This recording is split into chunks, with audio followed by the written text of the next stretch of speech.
Well, there you have it, the glorious sound of Pava, football friendly and very much of the moment to usher us in.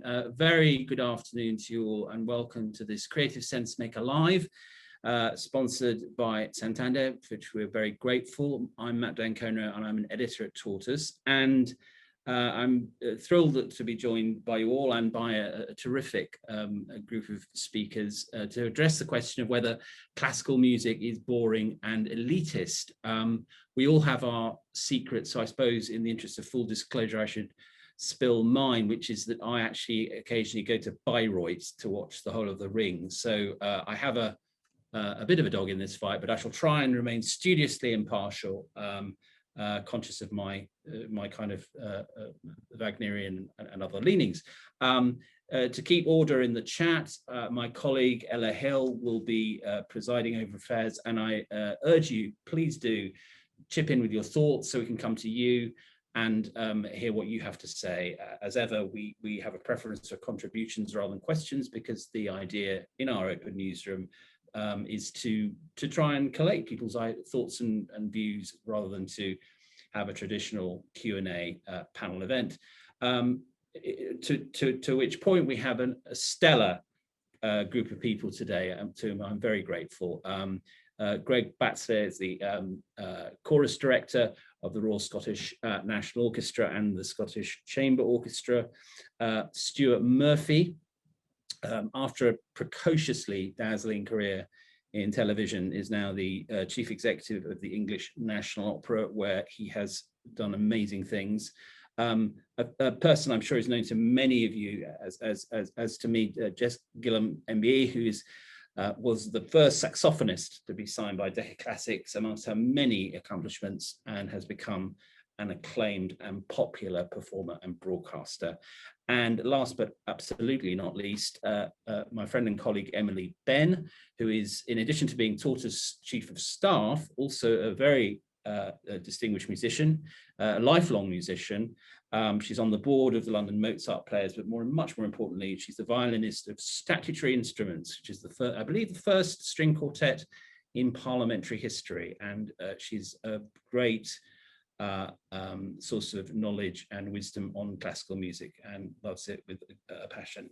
And I always enjoy talking to her and hearing what she has to say about it. So let's not waste any more time, but get straight down to the nub of the problem. Greg, can I come to you first and ask, to the question, the slightly cheeky question, which we're asking today about classical music being boring and elitist.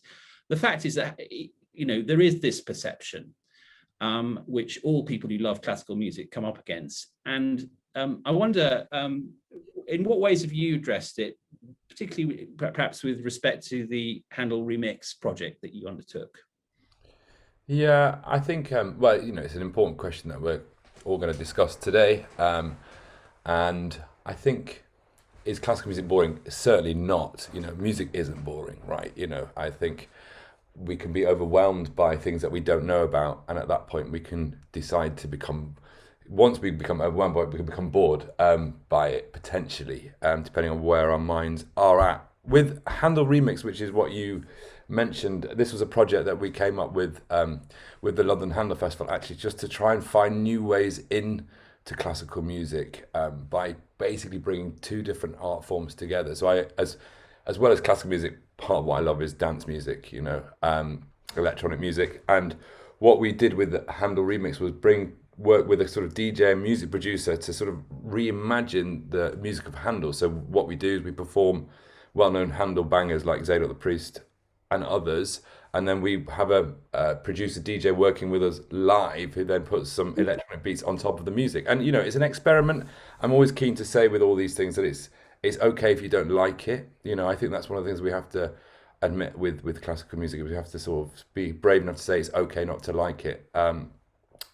But with the Handel Remix, it was about bringing the sort of electronic audiences in to the Handel audiences, putting it in a different space and seeing what happened. And we had a lot of fun doing it. And I think those who came had fun doing it too. And the crucial thing I think about classical music is also about the etiquette expectations around it. So when we're doing these events, we encourage people to bring drinks, etc., to respond to the music in a live way, like you might do a non-classical gig. And also it's about probably dressing up the event itself, so with lighting and things like this. And also crucially, we put all of our stuff through a sound system, so the music is amplified as well, which gives people a more contemporary edge. Anyway, so that's a bit of a ramble on that. No, it's very much the point, and I absolutely love the phrase "handle bangers," which I'm now going to ruthlessly appropriate for myself, because it's so good. But it's also, I think it's to the point, which is that it cuts through this. There is there not? I mean, among some classical enthusiasts, a slight preciousness, which is that they would recoil from a phrase like "handle bangers," and they like to speak in the language, much like wine tasters, in a language that is, excluding and very technical. And in fact, in the same way that you don't need to know how to build a car engine to drive a car, it's quite possible to appreciate music without knowing the technicalities of it, which are often hugely complex. And I just wonder how does the classical world cross that bridge, which is obviously not present in every other music form? Sorry, you cut out on the crucial word in that question, I think. Sorry. How far did you get? I got bridge. Oh yes, how do we cross the bridge from, as it were, the slight preciousness of language that many in the classical world use, to actually making it clear to people that it is something you can enjoy on many levels? I mean, that's a good question. I think for me, it's about the context of where we perform this music. And one of the biggest changing experiences I had with music was when I was working at the National Portrait Gallery, for example, and I was charged with putting on classical music events, choral music in the National Portrait Gallery, and we used to take over the National Portrait Gallery over a weekend, and would put a choir in a gallery space, and then you would have people who were just wandering around the National Portrait Gallery on a Sunday morning, and then they'll turn up and find a choir, and I would find that they would feel freed by being in a non-concert hall setting, by being in somewhere that they weren't expecting music. They're suddenly free to experience it in a different way. And I think part of the problem that we have to begin to deal with is this sort of history of perceived etiquette, if that makes sense. That you've got to behave a certain way in concerts. You've got to be a certain type of person. And I think people love to talk about kind of merging audiences, but I think we need to really encourage the non-classical music audience non-classical music going audience that doesn't exist to basically we need to find a setting that they feel comfortable in. And I always worry that people say all you've got to do is take them to a concert. I don't actually agree with that. I think we have to take the concert to them, which is really important, because I don't really think that if I pluck someone, Broadway Market's right there, and if I pluck someone from Broadway Market and took them to the Wigmore Hall, I don't think they're going to have a good time. I've never really believed that argument washes. I think the music stands up, but we've got to take the music to them so they can feel that they can enjoy it, because it isn't boring and it's beautiful and it can change your life, but we've got to give them the setting to be themselves in it, if that makes sense. No, it makes a huge amount of sense. Jess, if I can turn to you, I mean, you've done so much to make this kind of music available to people. I mean, there is a problem, isn't there, that in people have a preconception which is not entirely wrong, that classical music is bought and paid for by 150-year-old white men wearing black tie, and actually if you go to the Proms or the or Wigmore, you realize that's not the case. But tell us about how you've gone about in your performances and in your broadcasting, making this kind of music so much more magically engaging. That's very kind of you to say that you think I have, because it's interesting. I don't come from a classical music background originally. So I first picked up an instrument through a carnival center, Brazilian inspired carnival band. And there, everything was about a sense of community and joy and togetherness through music. And then I then went into a more classical setting when I was a bit older, in my late teens. And for me, it just seemed entirely natural to take the spirit of community and unity through music from where I'd first learned an instrument onto the stage. And then slowly they began to realize that that wasn't necessarily how things are done in a classical setting. And to me, it didn't seem to make much sense that there was this electrifyingly exciting music. Orchestral music is some of the most powerful music that we know, but being played in a setting that sometimes felt removed and clinical, that didn't make too much sense to me. So I try and make every performance as engaging as possible, but letting the music be at the heart of what's going on. Do you think it's, I mean, is it all to do with money, in the sense that some of the barriers to access are quite high, not by any means everywhere, and also the cost of playing an instrument can be quite high, and regrettably fewer schools have instruments available compared to, well, certainly the case when I was growing up. I mean, is money at the heart of all this? I think it's certainly a huge factor. Both of the schemes that I was lucky enough to take part of when I first started playing music have now both had their funding cut and don't exist. So if I was growing up now and that age now, I wouldn't have that access to music that I had when I first started playing an instrument, which is devastating. And for me, it's the responsibility and the duty of this generation of performers to ensure that we're doing everything we can to try and make sure that point of opportunity is there. Because I think if we were able to, as Greg mentioned, with the idea of taking somebody to a concert isn't necessarily the fix, but if we were able to expose young children to live music, live orchestral music, ideally at an age before they've developed and know the preconceptions around certain genres, where they're able to instinctively react to sound and the magic of sound, if we were able to take that into their space, into schools, into places they know, and engage them at a young age, then this love can be fostered before there's the idea that it's uncool, that it's boring, when we know that instinctively and inherently it's not. Do you think that we do enough, I mean, socially and I guess educationally, to explain to kids and not just kids, to put some context around classical music? Because one of the things I certainly found helpful when I was growing up was I was lucky enough to have people around me who far from making classical music forbidding, explained that it was okay not to understand it immediately, and in some cases with difficult music at all. And as Greg said, so you weren't going to like everything. But I did find it helpful when people explain what was going on. And I often feel that, kids are thrown in school trips into concert venues with very little by way of context. Yes, I'm of the belief that if we were to educate more based on a topic basis, so that music became part of the curriculum within different subjects. So when you're studying English literature, art, music and culture becomes part of the context of everything that we learn, because music is a huge part of the way that we live our everyday lives, and it's integral to our humanity and our existence, but it's not integral to the way we educate, which seems totally bizarre to me, that we have a huge wealth of resource in music of how it felt, how it was to be human hundreds of years ago, and something that can inform there's countless scientific studies that music improves the academic results and cognitive ability, social skills, but it's still not yet at the heart of the curriculum. And if we were able to find a way where high quality music education was a part of the way that we educate our children, I think then we would be building up a more diverse audience. No, I couldn't agree more. Thanks, Jess. We'll come back to you shortly. Can I turn to Stuart?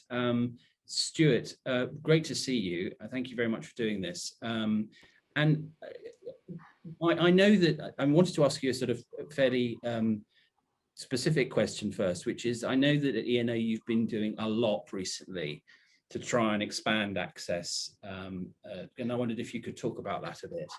Yeah, of course. Yeah. Hi, Matthew. Hi, everyone. Yeah, we're doing a bunch of sort of hard, what I'd call hard things and a bunch of soft things. The hard things are we launched free tickets for under 18s to every single opera on Fridays, Saturdays, and opening nights in the balcony. And actually, coming out of COVID and being really acutely aware of the pressures on young people, on the lack of music in education, it felt like we need to step up what we do in that area. So now we have free tickets for under 21s at every level of the house. Every single night we perform as many times as people want to come, which is extraordinary and brilliant. And we can only do it because we have government investment. We couldn't do it if we were a purely commercial opera company. So that's like one of the hard things. I think the things that really tip the balance, though, I think are all the soft things. We had feedback that from audience members that the thing that most put them off coming to an opera was other audience members.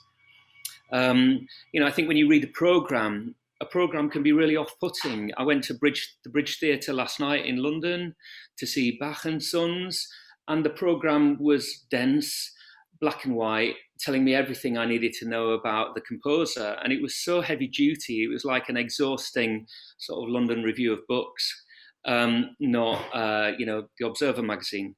And it didn't understand the context in which I arrived to experience the piece. I'd got there with 10 minutes to go. I wanted a brief summary of what I was going to see. I wanted something that was exciting, that didn't make me feel thick. And so, on our soft things, we've got a program that's written in a conversational way. I saw in the chat that Sir Mark Elder stands at the front of the Halle and introduces the piece beforehand. We always do that now when we've got when we've got young people in. So someone goes on stage and says, "Welcome." No rules other than turn your phone off, don't chat, and shout bravo if you love it, because people genuinely do that. And I see Linda Christmas is here and she can testify we say that at the ENO. Dress code, I think we used to say there's no dress code, expecting that most people want to just wear jeans and t-shirt. And actually, I think that misunderstands that most people, if they go to the opera, see it as a big ticket item and they want to dress up. And so they don't want to come in jeans and t-shirt. They want to kind of honour the night out and dress up a bit. It's an excuse to kind of look good. So there's a whole bunch of stuff we've done. And then in terms of the form, we've done not only grand opera on the Coliseum stage, but in lockdown, we did a drive-in opera at Alexandra Palace in London. So that those who don't want a slightly clenched environment for opera can sit in their car, can eat and drink. They can either listen to it on their DAB radio because we bought the local license, or they can have their windows down and take it all in as a much more immersive experience. So it's kind of horses for courses and making sure you deliver the music in the appropriate format for the audience that's there. I mean, I think it's fascinating what you say, because I think that the juxtaposition of classical to other things is very important. So it suffers, I suspect, from the people's sense that it is entirely sealed off. And I mean, some of the things I've enjoyed most at the have broken through that seal. So I remember a fantastic opera which was done with Asian Dub Foundation, and some of the productions that have been done there with the participation of Terry Gilliam. Is that part of it, that we need to make clearer to people that classical doesn't exist in as kind of glorious isolation? I think that's right. I mean, I think there's the idea, with opera, it's lots of it is unchanged for 400 years. So nowadays, even in the past 2 years, what might have felt right in terms of gender politics or ethnic diversity politics now feels awfully out of date.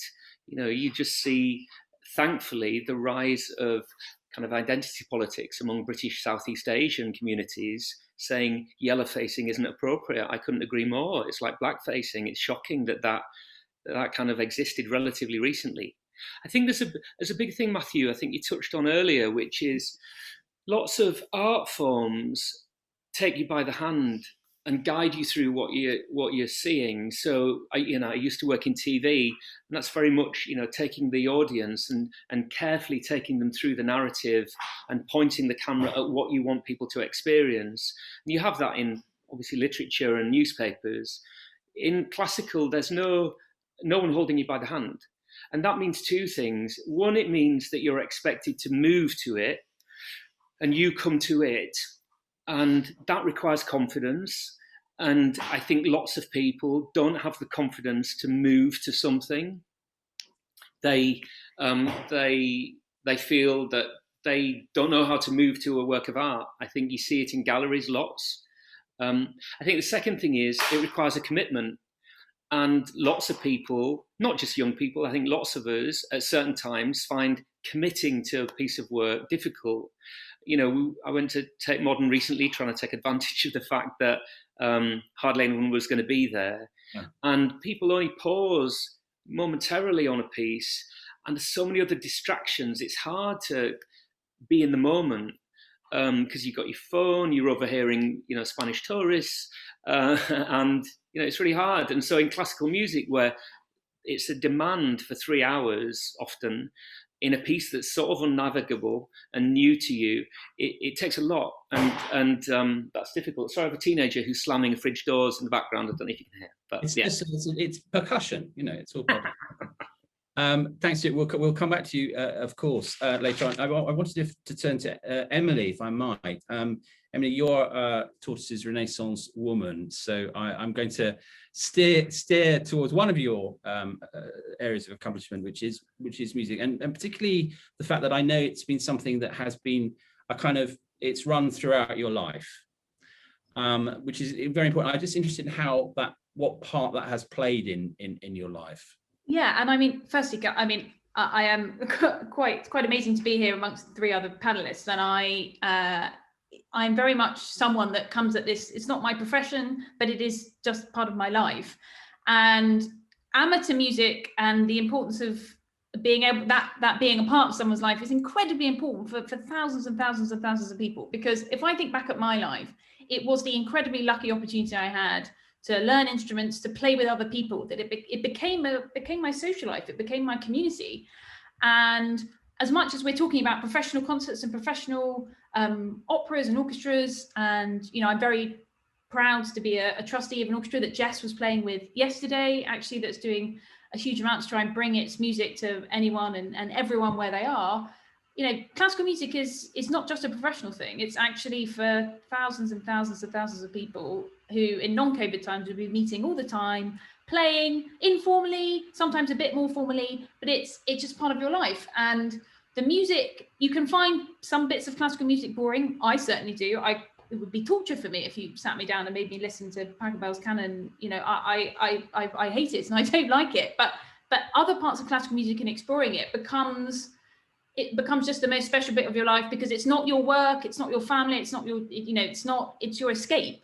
And it's this amazing escapism. And that is why I'm such an advocate for people having the chance to play and to learn and to listen wherever and wherever, because it just does and provides something very special. And I've seen it. And you know, it's for young kids at school, if you're like me, where I had a difficult time for parts of my life at school, but it was the music and the playing with friends and that just transformed it. So I just don't think that should be forgotten when we're talking about, is classical music kind of elitist or boring? It sometimes it can be cliquey. Sometimes with growing up it was cliquey, but that's not what it has to be, and not really what it is or should be. And you know, it's why, to things that have been mentioned earlier, you know, access to it when young and what organizations are doing is so unbelievably important. And it is terrible what Jess said about the programs that she relied on being cut. Many of the things I relied on also, and for, you know, when growing up, many of the opportunities I had, and I'm incredibly lucky to have had them, I appreciate, but a lot of them are now just no longer available for anyone, which is just a total tragedy. I mean, do we have to acknowledge that most classical music is, in some sense, it has the quality of difficulty? I always sort of waver on this, because it's certainly true that, you know, to understand fully, which I certainly don't, you know, the structure of a Bach cello suite, you know, it's way, way, way beyond my comprehension. You have to really know a lot. In the way that you don't necessarily have to know a lot to understand why Please Please Me by the Beatles is a great song. But on the other hand, there's also a part of me that thinks that music can just wash over you and be emotionally very, very stimulating and transforming without you having to have a deeply intellectual comprehension of it. I think, there's lots of the technical aspects of concertos or symphonies that I, even having studied them, I don't understand. But surely the whole joy and magic of music is that it is just, you just love it and it touches you and it does something to you. Like, you don't have to make it difficult or complicated. I mean, you can, and yeah, again, classical music, there are many ways that you can do. And to Stuart's earlier point about talking you through some of the history, and there's a lot more information and structure, and people do whole degrees just on structures of symphonies. But to me, it's just something that's much more. It's magic. Like, it's just simple. It's magic, and if it touches you, you know it. And if it means something to you, you know it. And you might find it in the most unexpected of places, in the most unexpected of ways. And it may be, classical music is just such a huge, vast, from Handel bangers to, like Shostakovich piano, whatever. It's you'll know it when it hits you, if it means something to you, I guess. And you can make it more difficult than that, but I think it's actually a bit more that simple. I hope that makes sense, but I don't know how else to describe it. No, absolutely. Thanks so much. And we'll come back to you as well. I wonder if we can go to Megan Kenyon. Megan, I don't know if you're there. Hi. Hello, Megan, how are you? I'm good, thank you. How are you? I'm fine. I was very interested in, you made a point about film scores, which I thought was really on the button. I just wondered if you might expand on that. Yeah, well, at school, so I had a music teacher. He was called Mr. Fudge, great name. But he introduced us to classical music through film scores. So, for example, he played 2001: A Space Odyssey. And then, the opening of that, obviously, I think, is it Strauss, I think. And it's, that the amazing opening. And then obviously we talked about it afterwards, and then also played things like Pirates of the Caribbean, which is a really good way of easing people into classical music. Like, for example, myself, I had a bit of a knowledge of it. My granddad was really into the planets, but that really has stayed with me. And every time I kind of listen to a film score, I'm thinking about those moments, and it just really engaged us and got us to think about, what is this music doing? What's it saying? Because you can place it in the context of the film, which is almost easier than listening to a piece of music just on its own. If you're sort of dealing with people who haven't necessarily, like school kids, or just anyone really who hasn't necessarily had that much of a grounding in classical music before. So that was just a really great way of easing us into it. Yeah, it's such a good way of sort of explaining how its power can be used in another art form, and again, another example, an instance of how when classical music is brought into the family of other forms of culture, it becomes a bit less forbidding. I really like that point, Megan. Thank you. I wonder if Alison Stancliffe's around. Alison, hi. How are you, Alison? Hi, I'm here, and hello. Good to see you. You mentioned a terrific project in Gateshead, and I wondered if you could talk about that. It's been going for, over 10 years. And it was one of, I think, there's several of these projects around the country that the government funded. And now the funding has to come from donors and all sorts, but it's still working. And what happened was at a school in the West End of Newcastle, really poor part of the city called Benwell, took on, it's a wonderful head teacher said, right, I'm in for this. They were given a chance for every child to play a musical instrument and to be taught by tutors from the Northern Symphonia, our orchestra up here. And they took to it with gusto. And the effect on the school was just extraordinary. And I think we've seen this with similar initiatives around the world, but also in Scotland, there's some really good stuff going on. And I happened to be doing an outreach project there when it all started. So I kind of watched these children from the beginning, picking up these instruments. And by the time that the last time I was, there's a newsletter you can get. I actually put a link up to it. If you put In Harmony Sage Gateshead, you'll find stuff. There's now a second, the West End Symphony Orchestra, it's called, of children who've graduated through Hawthorne Primary and through another local primary school as well. And it's just a wonderful thing to behold. And I think what I said in the chat was, it's the parents as well, who never thought that their kid could do anything like that, who never thought they'd like music and of any kind of classical kind. What's when the kids hear the music, Alison, what is their response? Is it one of sort of deep surprise that this is for them too? No, because you don't. I suppose they don't start. They have the preconception. It remind me of the English National Opera thing. You don't start by kind of having a big symphony on. You start simply, and also I remember that it was the actual getting an instrument into their hands that was so exciting. I think for a lot of the children. And to realize that they could make a sound that was actually quite good, and then they could combine it. So from the very beginning, it was about all the things that good education is supposed to be about, team building and all that. And so they learned those skills and started with very simple stuff. It was the building blocks of music. And so that in the West End, also the older kids, they're playing really quite sophisticated stuff.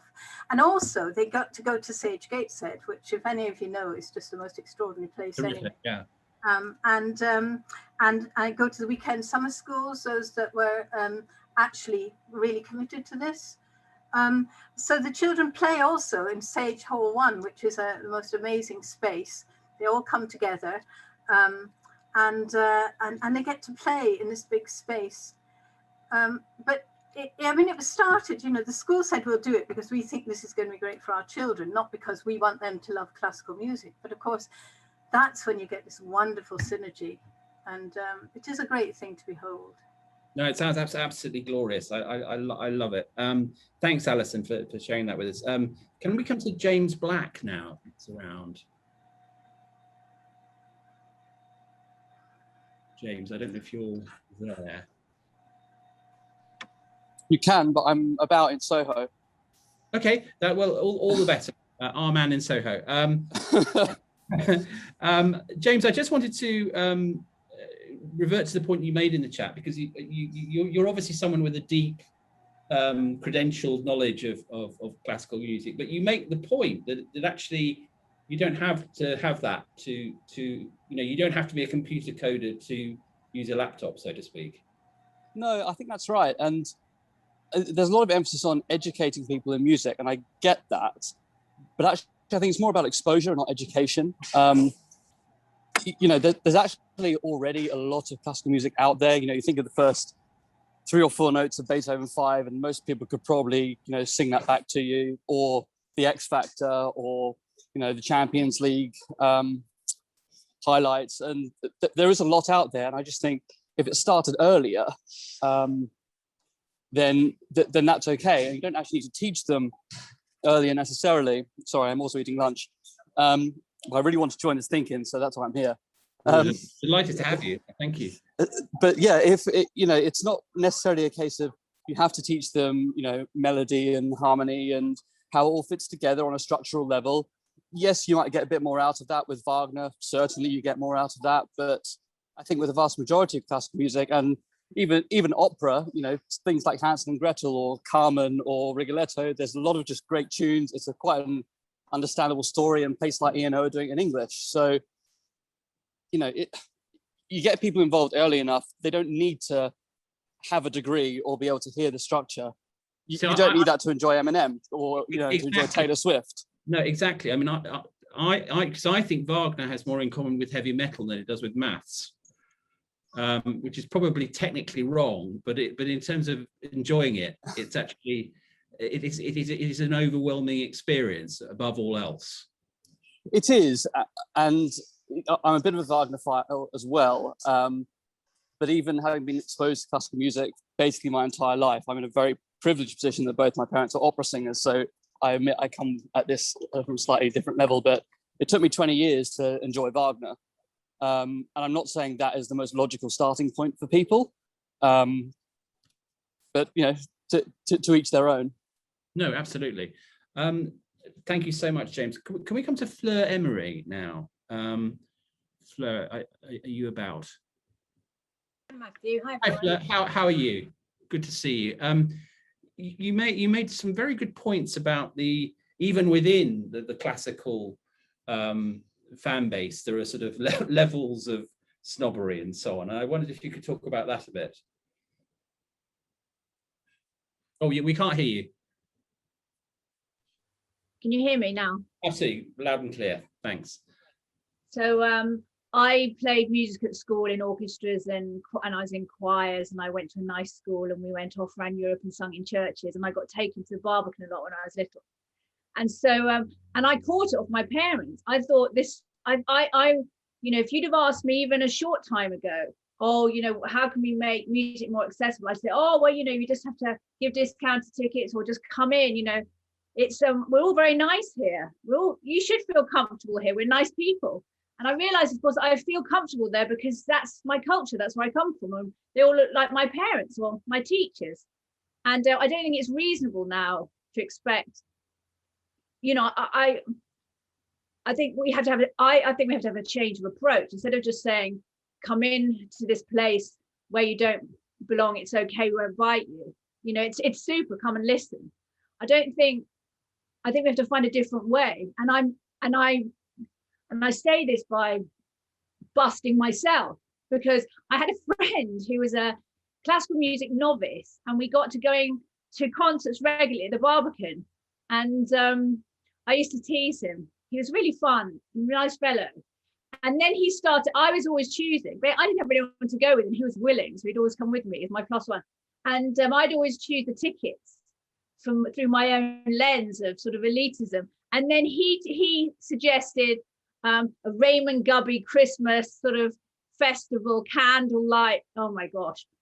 And I was, you know, I would behave like a, you know, I really disparaged him for his choice because it's so popular. And I realized that word popular, that's a word that my mum, who's actually a great person and took me to, you know, see concerts all my life, and she's fantastic, popular would be a word that she would use to disparage someone's taste. A pejorative word, yeah. No, absolutely.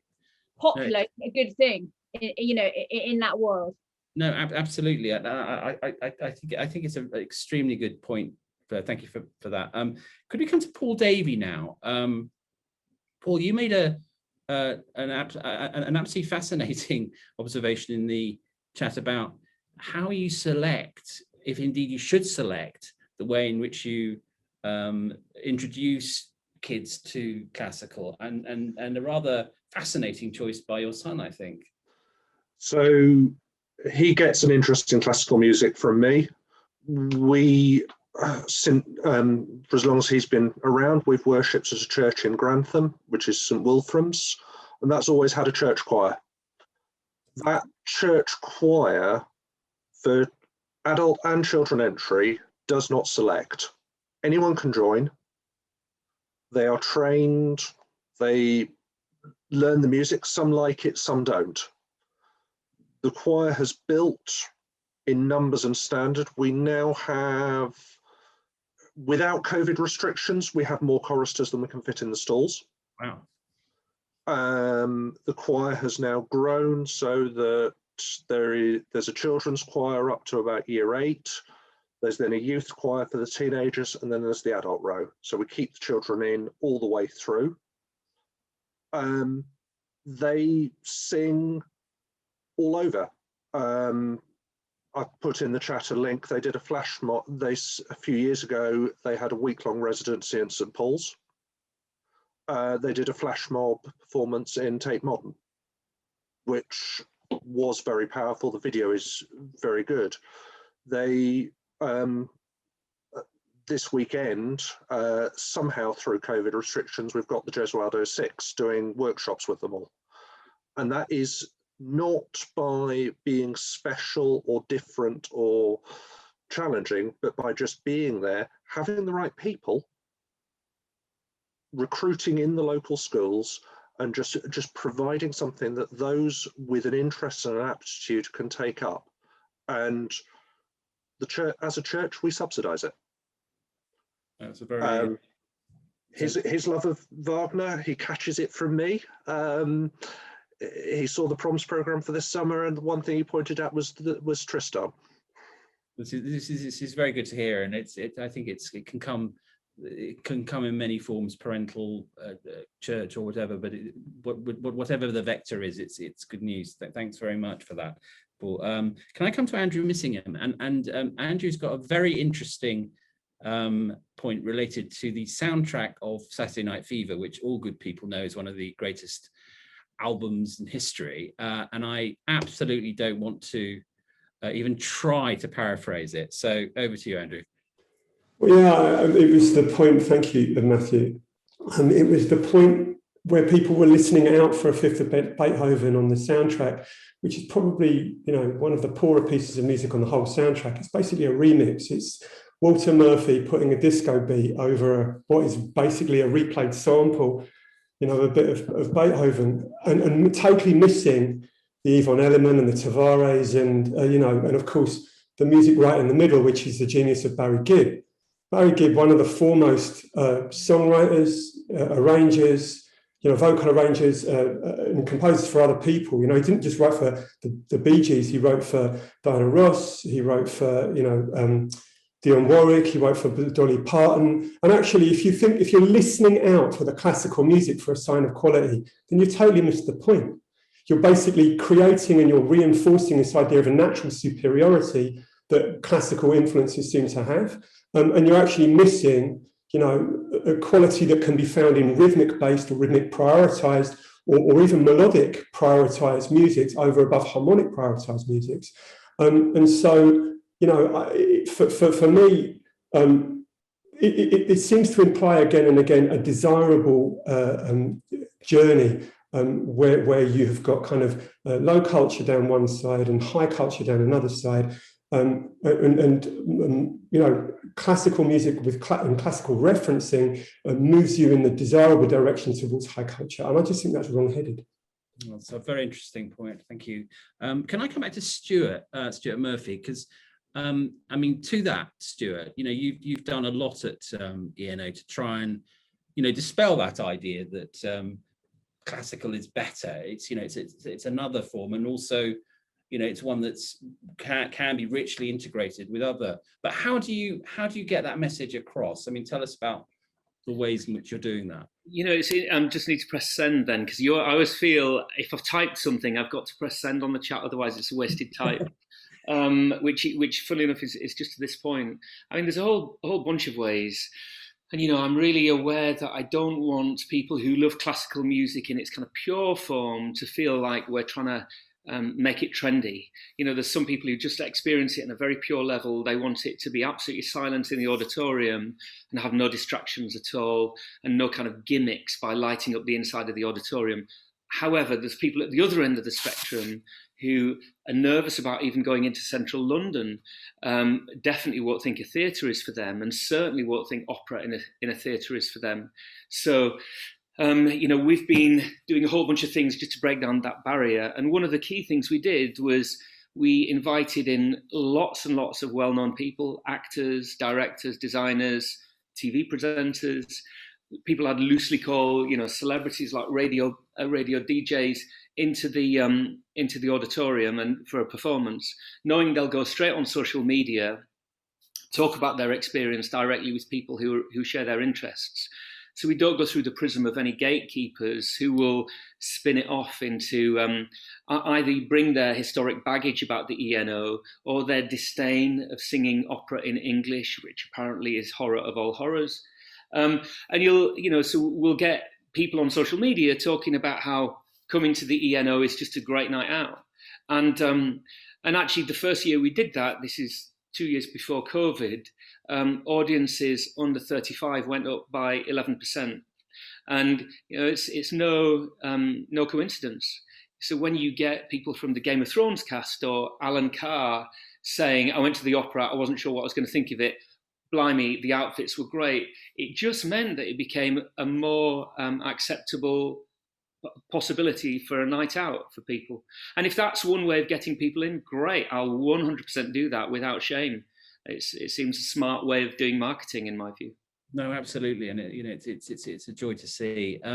Greg, can I come back to you? I mean, we're coming out of, we hope at least, the period of COVID. What are your priorities as a leader in the classical world? Someone who's kind of has a mission in this respect. How are you kind of positioning yourself in the various groups you work with to open up access in a period when I'm guessing that money will be tight and so on?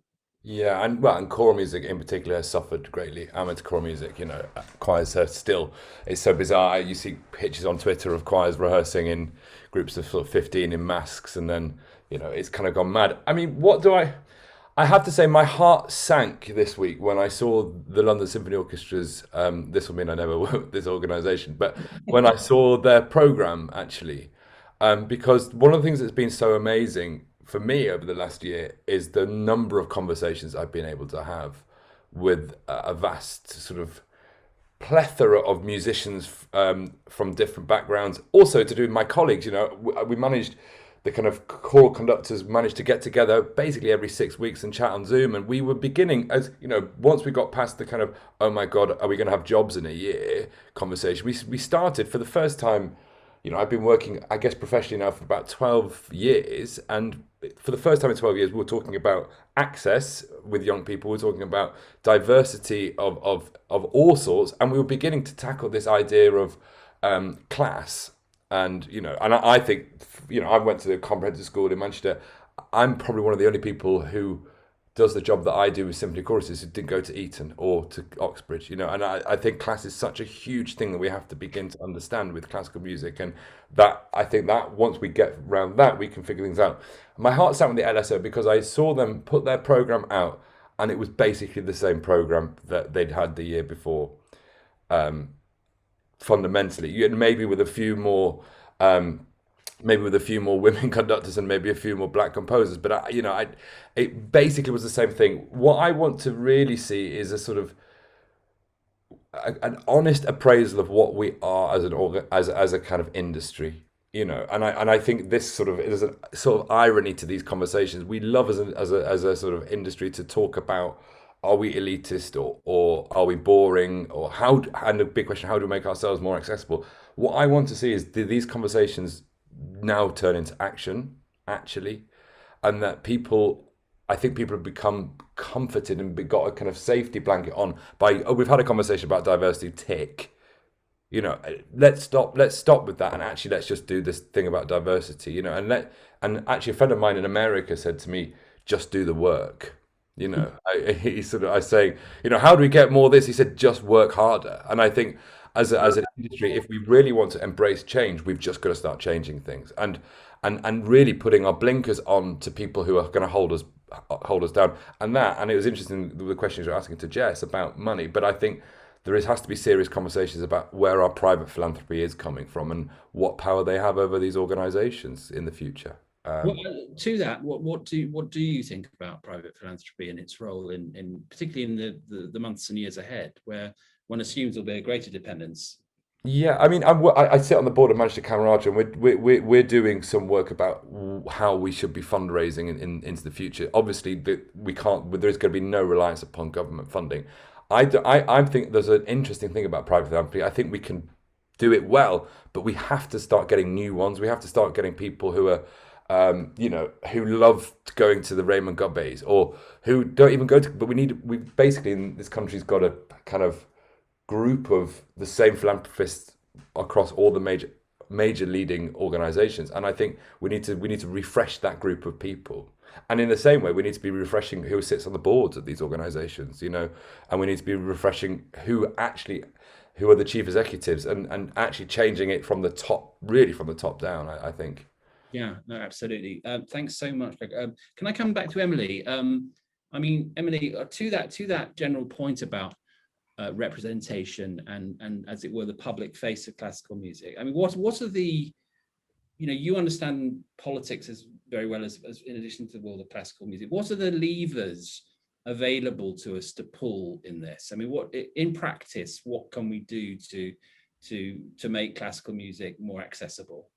Well, I think to Greg's point, you have to go out and do it. So that means changing some of these institutions. So it means changing the people involved. It means going out to people that you would never otherwise. I mean, it's actually a live conversation that we're having with the London Mozart players, where we know that we need more people, and instead of going to the same places and the same people, we're going out to completely different ones that we never would have gone to before. It's actually sometimes quite simple stuff that you just actually have to go out and do. To the point about the financial, I mean, I don't think we should forget that how financially catastrophic the last kind of 18 months have been for lots of musical organizations. Like there's that undercurrent to this entire conversation. And if you look, especially compared to some European countries, the support that musical industries got here was just not good enough, not just for the institutions, but for the players themselves. And it has been financially decimating for many of them. So I don't think we should forget that at all. So it's going to have to diversify. But the other thing, the last 18 months has been a huge amount of innovation in how things are put on and performed. Organizations have had to use digital and ways to get people involved and listen in a way they never had to before. And some of it's been brilliant. And so there's a huge amount of things that should carry on now, even when concert halls are filled and you go back to some of the programs that they mentioned before. But things have to happen. We don't have anywhere near enough data when it comes to a lot of these questions either. So capturing it, measuring it, actually being able to measure success. We don't. That's really who should be capturing that data, Emily? Is it MS job, or does it fall to another agency?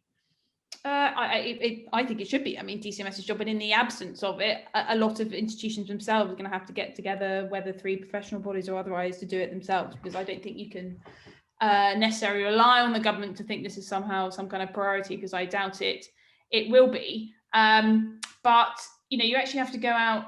You just have to go out and do things. And the thing is, lots of organisations are.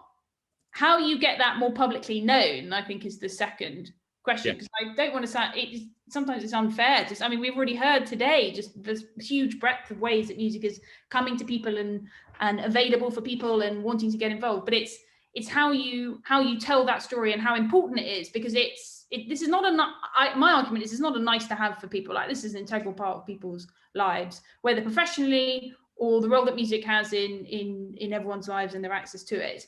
It doesn't necessarily tell that story anywhere near well enough, and it needs to, because we are going to face a crunch time in many ways in the next few years. It's going to be very difficult in many ways, in a way that we may be living in kind of suspended animation now. And let's not forget about this stuff, and let's not forget about the importance of it and culture, and more widely, not just classical music, because it's just such a success to Britain too. The amount of talent and brilliant stuff that's happening here. Don't forget it. Don't not celebrate it enough, and don't fail to protect it, because we have to. Thanks, Emily. Can I come back to Jess?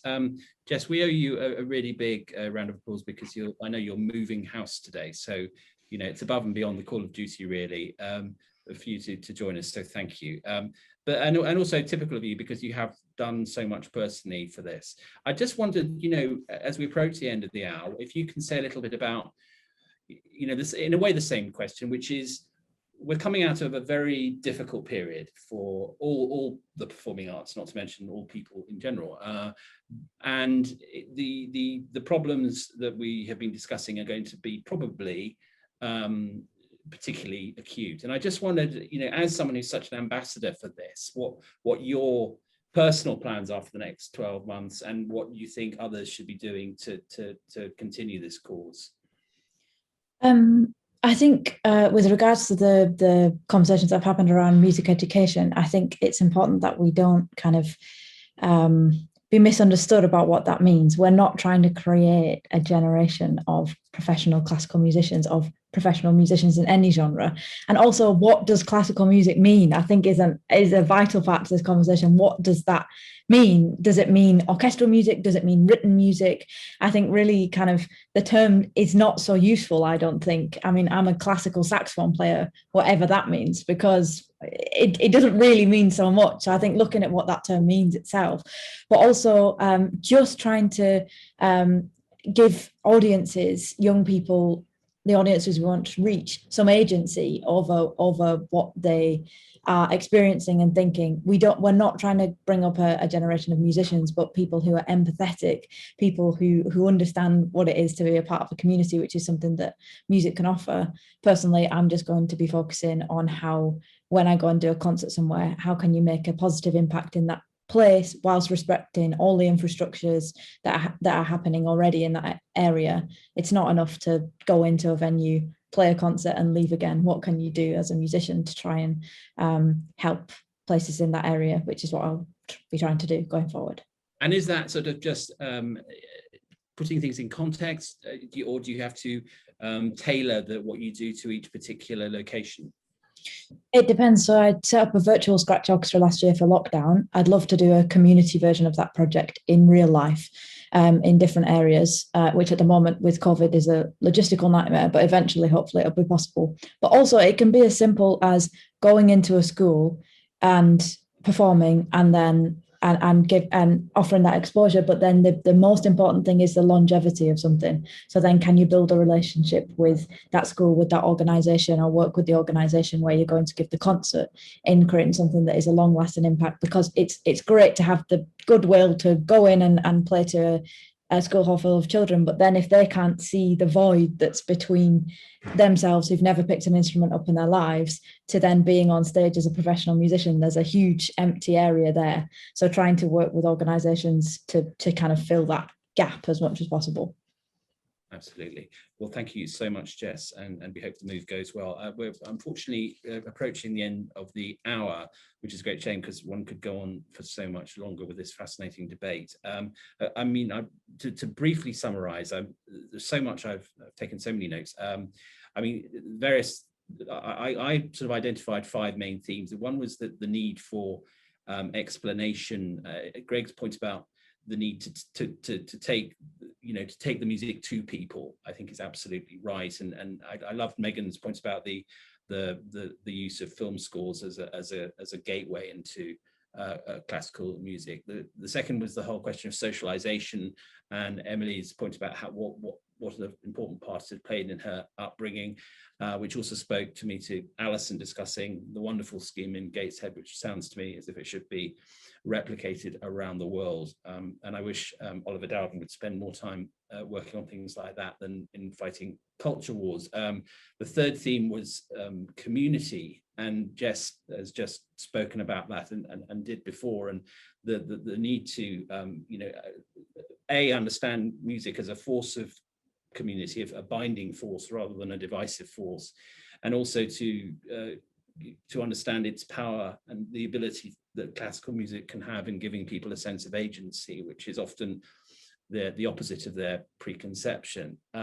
The fourth theme was rank, and I think and the sort of status issue, which Fleur spoke about very well, and then Andrew, in his excellent analysis of Saturday Night Fever, I think kind of gave us a micro example of how snobbery is very insidious, and it can find its way even into the way people perceive, a vintage soundtrack album.